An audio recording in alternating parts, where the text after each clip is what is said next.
끝이 보이지 않는 어두컴컴한 터널을 멈추지 않고 걷는 꿈. 끝없이 올라가는 엘리베이터에 타는 꿈. 한 번쯤은 다들 이런 꿈을 꾸지 않았나요? 터널을 걷고 엘리베이터를 타는 일은 아무렇지 않은 일인데 끝을 모른다는 사실에 너무나 힘겨운 일들이 돼버리죠. 차라리 끝을 알고 있다면 조금이라도 마음이 편할까 수도 없이 생각하게 돼요. 누군가 끝을 알려줬으면 좋겠다고 생각하지만 그럴 일이 없다는 것 역시 잘 알고 있죠. 그래도 그 끝까지 가는 길은 혼자가 아닐 겁니다. 여러분을 혼자 걷게 하지 않을 거예요. 잊지 않으셨으면 좋겠어요. 결말을 모르는 이 소설의 마지막 페이지까지 함께 채울 사람들이 곁에 있다는 걸.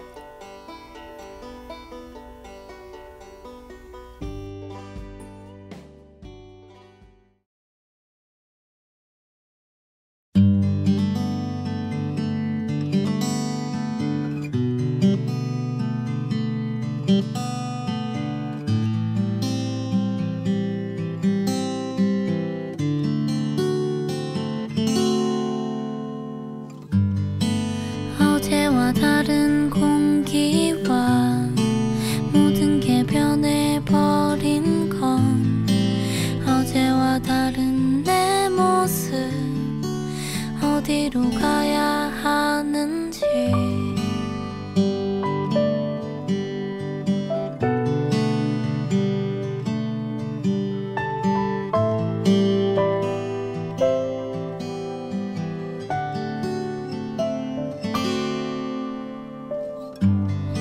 숨조차 쉬지 못한 채 너무나 많이 지나쳐 여기저기 헤매다 갈 곳을 잃어버린 채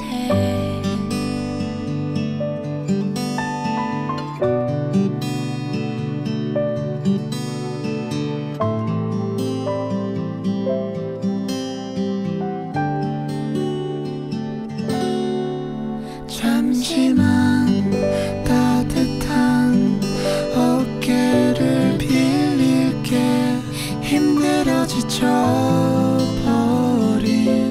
영혼의 쉼터가 되어줘 잠시만 상처난 내 맘을 맡길게 한 번씩 지나치다 무심히 바라봐도 좋아 새벽 안개 속에 멈춰버린 불빛이 사라져간 작은 손에 다시 피어나는 작은 꽃잎 아침 햇살을 찾아 떠나볼까 잠시 7월 18일 수요일, 오늘은 저희 푸른 라디오가 조금 특별한 사연으로 찾아뵙게 됐는데요. 지난 스승의 날이 기억나시나요? 같은 반 친구들이 모두 마음을 모아 담임선생님께 편지를 보내왔던 기억이 나네요. 그런데 저희가 오늘 그 담임선생님께 답장을 받게 되었어요. 담담하게 풀어내는 한 편의 이야기 같은 그렇지만 단단한 진심 어린 답장을 들려드립니다.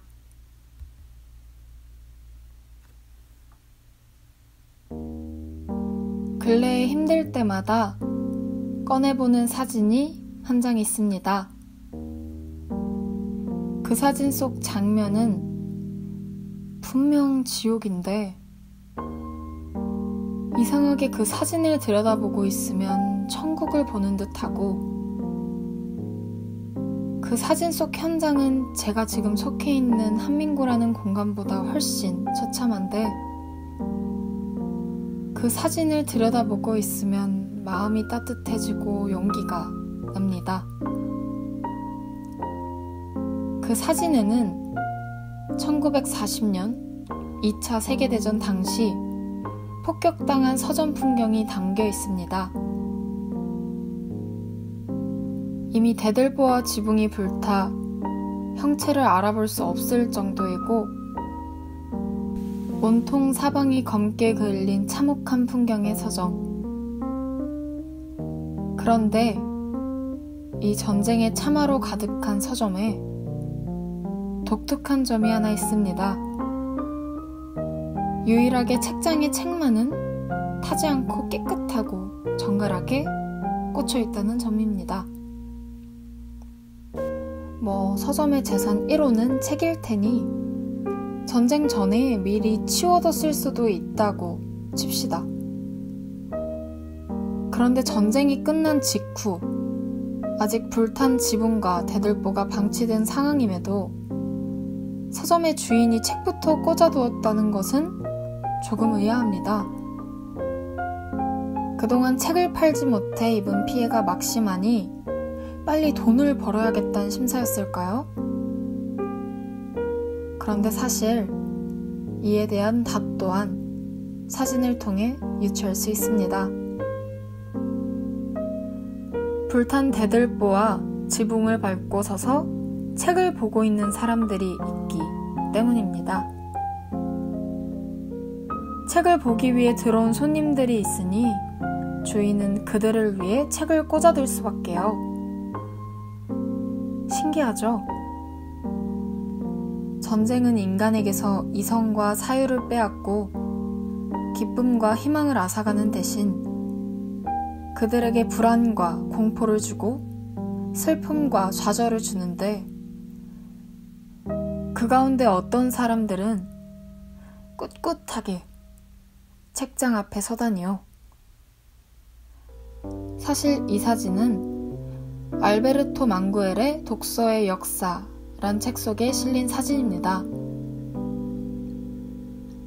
이 사진에 대해 망구엘은 다음과 같은 말을 합니다.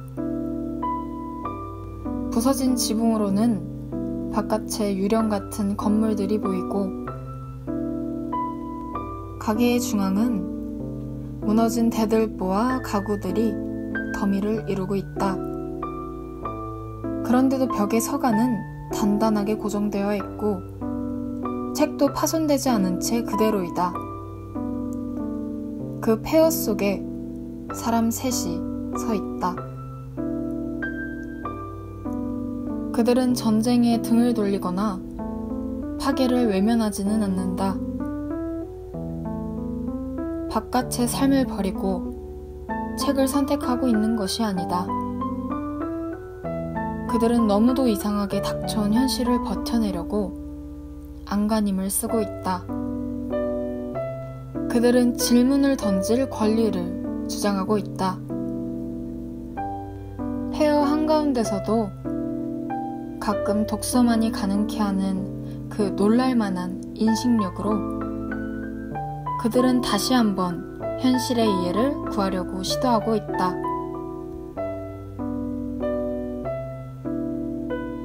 그들이 책을 읽고 공부를 시도하는 것은 현실 도피를 위해서가 아니라는 거죠. 오히려 자기 안에 충만한 삶에 대한 질문과 고민, 현실 문제를 타개할 해안이 자기로부터 시작될 수 있다는 강렬한 신념과 삶에 대한 의지가 그를 책장 앞으로 이끈 것이지요. 이건 매우 중요한 점을 시사한다고 생각합니다. 책을 읽는 것 이전에 책을 읽기 위해 책장 앞으로 가는 것, 책장 앞으로 가는 것 이전에 책장 앞으로 갈 것을 각오하는 것, 그 각오야말로 인간이 신에게 받은 선물을 열어보는 순간이기 때문이죠. 물론 그런 각오와 의지가 있더라도 책을 펴는 순간 좌절하거나 절망할 수 있습니다. 읽으면 읽을수록, 알면 알수록 자신이 놓인 집안과 상황이 녹록치 않음을 깨닫게 되기 때문입니다. 더 나아가 그 단순하지 않은 상황을 내가 감당할 수 있을까란 의문을 품게도 됩니다.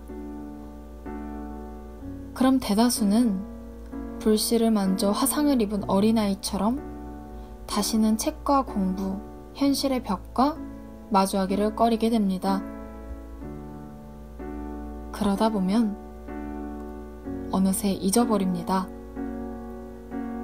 내가 무슨 이유로 불 앞에 섰는지, 내가 왜 책을 폈는지, 내가 무엇 때문에 공부를 하고자 했는지, 내가 어떤 각오로 한민고에 왔는지.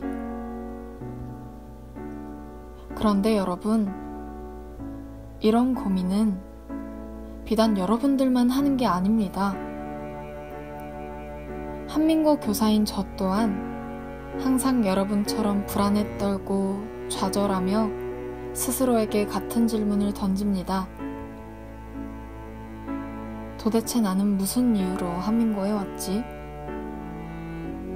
물론 한민고는 저에게 직장으로서 매달 고정적 수입과 교사라는 명예를 주며, 이 수입과 명예는 60세 정년하는 동안 유지되기에 여러분이 한민고에 던지는 질문과는 본질적으로 차이가 있을 수 있습니다.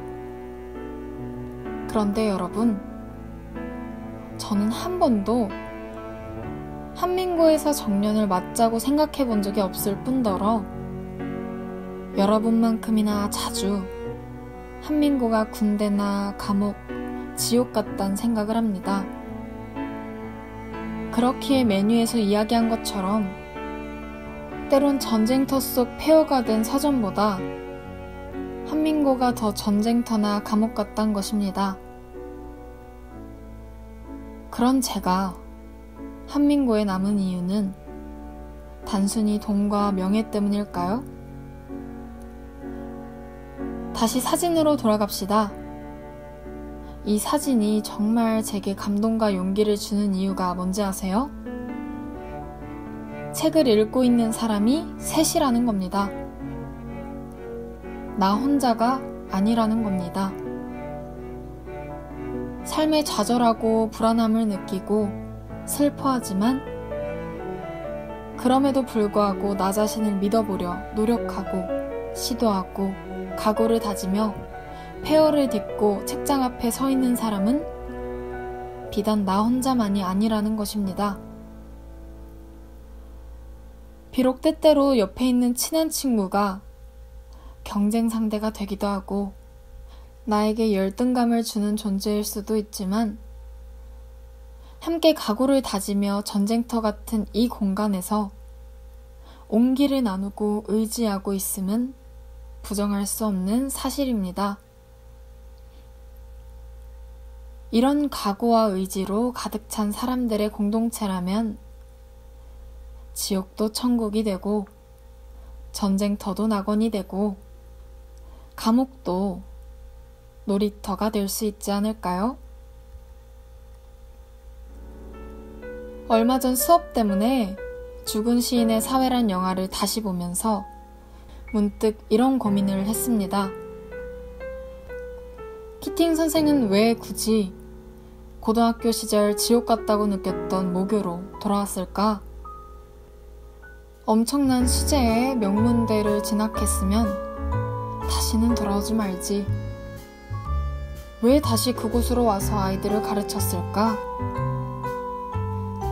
키팅 선생은 자신의 교육 방침과 스타일이 모교에는 어울리지 않으며 파면될 거란 사실을 몰랐을까? 키팅 선생은 자기라면 그 지옥 같은 학교가 바뀔 수 있다고 생각했을까? 키팅 선생은 그 정도로 오만한 사람일까? 올해로 한민고에서 근무를 시작한 지 4년. 그간의 삶을 돌아보면서 제가 내린 결론은 키팅 선생은 지옥을 천국으로 바꾸고자 했던 게 아니라 서로 의지하고 공부하며 살면 지옥과 천국을 나누는 것 자체가 의미가 없어짐을 깨닫게 해주려고 했던 게 아닐까요? 비록 교사 안기종은 키팅 선생이 아니기에 당장은 여러분들에게 그런 깨달음을 주기도 제가 그렇게 살기도 힘들지만 여러분들과 함께 있다 보면 종종 이유 모를 뭉클함과 따뜻함, 용기와 각오를 얻게 됩니다. 그러고 보니 제가 힘들 때 꺼내보는 사진이 한 장 더 있었네요. 여러분들 때문에 저는 한민고에서 버티며 살 수 있었고 여러분들 때문에 저는 책을 폈으며 여러분들 때문에 저는 지금 이 순간에도 웃습니다. 한 학기 동안 여러분들 덕에 정말 행복하고 감사했습니다. 한민고에서든 한민고 밖에서든 여러분들은 제게 매우 소중한 제자들입니다. 우리가 어떤 집안 위에 놓이게 되더라도 공간을 떠나 끝까지 서로 의지하며 살아갑시다. 사랑합니다. 지난 5월 15일 선생님을 향한 따뜻했던 마음들이 2달을 흘러와 오늘에 도착한 것 같네요. 1학년 11반을 향한 선생님의 마음을 잘 느낄 수 있던 편지였어요. 정말 그런 것 같아요. 이 길 위에 나 홀로 서 있다고 생각하면 정말 지치기 쉬워요. 포기하기도 쉬워지고요. 그런데 이 길을 나 혼자만 걷는 게 아니라는 걸 깨닫는 순간 이루 말할 수 없는 힘이 생기고 동기부여가 되더라고요. 저는 그렇게 생각해요. 같은 길을 달리다 목적지가 달라질 수도 있는 거고 가는 길은 달라도 목표만 같다면 그곳에서 만나게 되겠죠. 정시건 수시건 목표가 대학이건 아니건 어쨌든 지금은 여러분 모두가 달리고 있으니까 서로에게 힘이 되는 페이스메이커가 되셨으면 좋겠습니다. 선생님 말씀도 잘 들으시고요. 오늘은 이만 그럼 여기서 인사드릴까요? 끝곡으로는 1학년 11반 친구들에게 또 이 라디오를 듣고 계실 모든 학생분들께 전해드리고픈 이야기들을 담은 노래를 골라봤어요. 볼빨간 사춘기에 나의 사춘기에게 들려드릴게요. 그럼 오늘도 푸른 꿈을 그리고 푸른 청춘을 즐기는 여기는 푸름이었습니다. 모든 청춘을 응원합니다.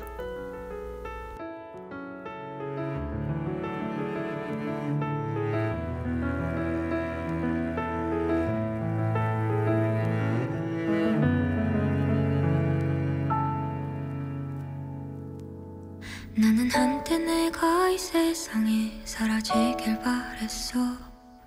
온 세상이 너무나 깜깜해 매일 밤을 울던 날. 차라리 내가 사라지면 마음이 편할까. 모두가 날 봐